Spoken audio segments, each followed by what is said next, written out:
Yeah, that's right. And Brian, we're hearing a lot of different sides to this death penalty issue.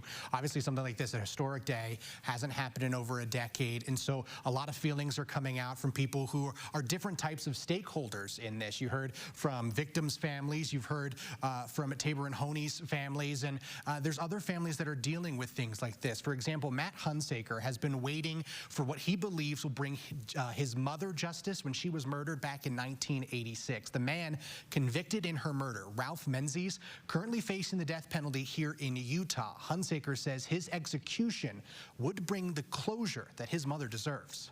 For 38 years, Matt Hunsaker has waited for justice. In his eyes, he nor his mother will get it unless Ralph Menzies, the man responsible for her murder, is put to death. Without it, no closure. No, not for my mom, not for our family, no. Arguments against the death penalty have pointed to the idea of redemption. But for Hunsaker, a person victimized by someone's heinous crime says it's not deserved. What about my mom? What about what was done to my mom or any other victims out here? What do they deserve? They just deserve to be cast aside, and no big deal. Because if it's easily forgotten, then nobody cares at that point then. He admits that his opinion on this issue is biased because he lives it every day, but says others in his shoes could feel differently. Hunsaker asks those who oppose the death penalty to take a look from his view.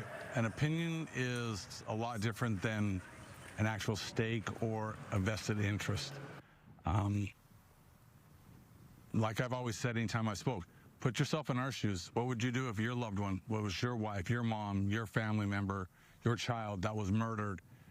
How would you feel? What would you want? Would you be like, okay, just move on? Seeing the death penalty carried out, he says, make sure his mom and what was done isn't forgotten. Gonna bring my mom back? No.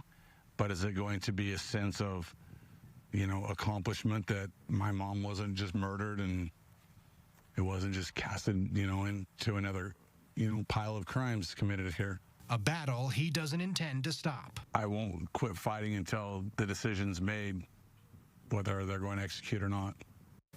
Yeah, and it's been very interesting to hear all sides there. If you take a note of what Mr. Hunsaker said there about how he's feeling, but he also brought that people in his situation that are also dealing with this, he admitted that they could feel totally differently. Like there's this idea of, is it re-victimizing these folks to go through this long process? That's been some arguments in people who've encountered the death penalty. Right. But he said that he doesn't feel that way personally, but someone else could. But what he feels is this is a battle that's been put onto him and that he's going to carry it through the end to see what he thinks is going to bring justice for his mother.